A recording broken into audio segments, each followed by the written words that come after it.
Olá, meu nome é Gabriela Frantz, eu sou pesquisadora da antropologia da criança, eu faço pesquisas etnográficas com crianças pequenas em contexto escolar e sou estudante do programa de pós-graduação em Ciências Sociais da Universidade Federal de Santa Maria. E nesta nona jornada virtual internacional em pesquisa científica, especificamente no eixo temático Educação, Cultura e Instituições, eu venho apresentar um recorte da minha pesquisa de mestrado e o título desse trabalho é Brincar, Tocar e Sentir o Mundo, os saberes que emergem à maneira das crianças. Bem, na introdução eu gostaria de explicar que essa pesquisa, na verdade, ela avança como continuidade aos estudos realizados desde o final da graduação em Ciências Sociais. E durante o mestrado, eu venho buscando o diálogo da antropologia na interface da educação, com as teorias da educação, teorias antropológicas, que passam a olhar para as crianças com centralidade, né? Especialmente com a intenção de compreender como ocorre a circulação de saberes entre crianças, de crianças para crianças, né, em interação na escola.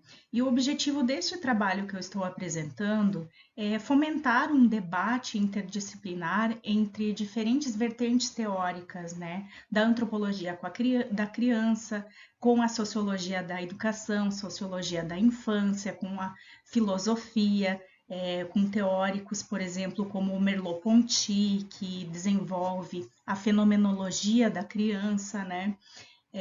E esses estudos eu passo a pensar de que forma essas vertentes teóricas diferentes elas podem contribuir para a compreensão dos saberes que emergem das crianças em interação entre elas e com o ambiente, né? E essa pesquisa ela foi realizada em 2019 na IP Amarelo, que é uma escola pesquisa vinculada à Universidade Federal de Santa Maria.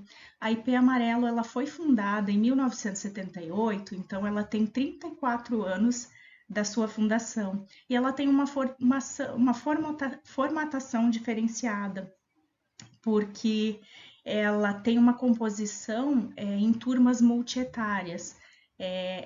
Por exemplo, as crianças de 2 a 6 anos, elas ficam em interação na mesma sala de aula. Então, é muito produtivo para pesquisa etnográfica observar crianças de diferentes idades em interação.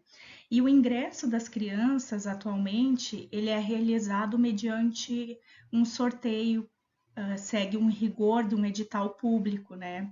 E a escola IP Amarelo, ela é considerada uma escola pesquisa, porque além de crianças de diferentes idades em interação na sala de aula, ela também é aberta a pesquisadores, estudantes, estagiários de diferentes áreas que fazem estudos na escola IP Amarelo, né? Realizam pesquisas, estágios junto à escola, desenvolvem projetos interessantes, né?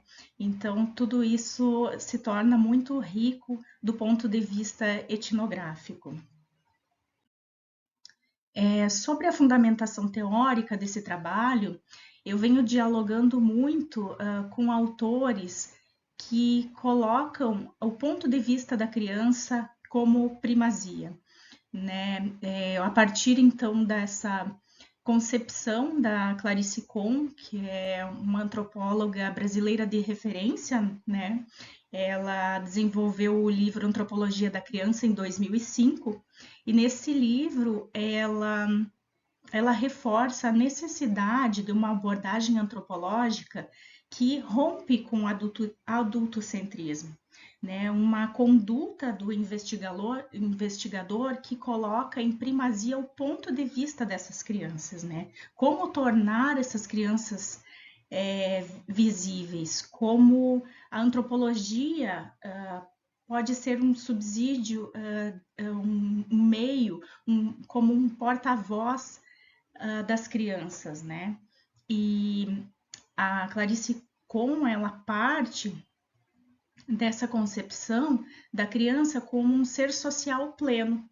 A antropologia da criança, ela nasce como uma vertente da sociologia da infância, que é considerada um campo tardio, porque a sociologia da infância, a sociologia passa a olhar para a criança ao final do século XX, especificamente a partir de 1980, né? Os eixos, os focos teóricos da sociologia que passa a focar na criança e na infância, ela vem de teóricos norte-americanos e da Europa. Então, esse hemisfério norte passa a olhar para as crianças ao final do século XX. Então, a sociologia da infância ela é considerada um movimento tardio e emergente ao final do século XX. No Brasil, muito se fala atualmente de uma formação socioantropológica, que passa a olhar para a criança como um sujeito e utiliza-se dessas construções teóricas da sociologia como um respaldo, um meio de fortalecer esse olhar para a criança, né? E utilizo também, em diálogo com a Clarice Kohn, o William Corsaro, que ele é um pesquisador norte-americano. Ele realiza pesquisa desde 1970 com crianças pequenas na escola, no jardim de infância. Ele, na verdade, ele realizou uma etnografia longitudinal de longa data com crianças da Itália e dos Estados Unidos, e ele acompanhou essas crianças de um modo diferenciado. O Corsaro, ele defende uma pesquisa com as crianças e não sobre as crianças. A conduta dele no campo, né, enquanto ele faz essa observação participante, ela é diferenciada porque ele parte do pátio da escola e ele se coloca sentado na caixa de areia, aguardando o primeiro contato das crianças. Então, o Corsaro, ele defende uma conduta atípica do adulto, né? Uma postura atípica do adulto e uma postura reativa que aguarda a interação das crianças, a iniciativa das crianças, né? E além então dessa conduta diferenciada, dessa postura durante a construção do trabalho de campo, que é importante tanto da Clarice Kohn quanto do Corsaro, né, que defendem a pesquisa com as crianças e não sobre as crianças. Na verdade, a Clarice Kohn, ela até avança, ela além da pesquisa com as crianças, ela coloca em voga a nossa reflexão de como fazer pesquisa para as crianças, né? Ela coloca essa problemática atual de como dar retorno às crianças nos nossos trabalhos antropológicos.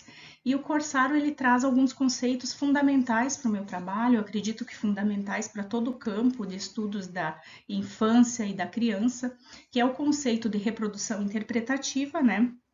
Ele defende a ideia de que as crianças não só absorvem as informações, mas elas atribuem significados novos a essas informações, elas interpretam de forma criativa as informações para a construção de novos parâmetros ou para repassar essas informações remoduladas adiante, né? Então, e ele também ele desenvolve um conceito fundamental para o meu trabalho, fundamental para a sociologia da infância e para a antropologia da criança, que é o conceito de cultura de pares. Ele desenvolve a ideia de que há um modo específico de pareamento de informações de criança para criança, né? As crianças, elas repassam informações de um modo diferenciado, elas atribuem artefatos simbólicos e materiais diferenciados. É um modo, talvez, muitas vezes mudo, sem vocalizar, que as crianças repassam informações no brincar, né? E é algo muito sutil, é algo de difícil acesso, mas é uma comunicação, é uma cultura que existe especificamente de criança para criança, né? Um compartilhamento de informações. E eu uso muito em diálogo com o Clarice Kohn, com o William Corsaro, a noção de ser no mundo, que é desenvolvida por Ingold.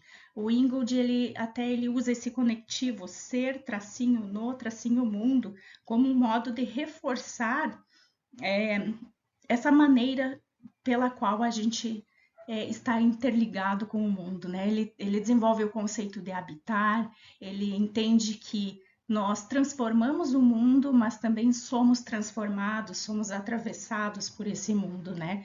E ele desenvolve a noção de educação pela atenção.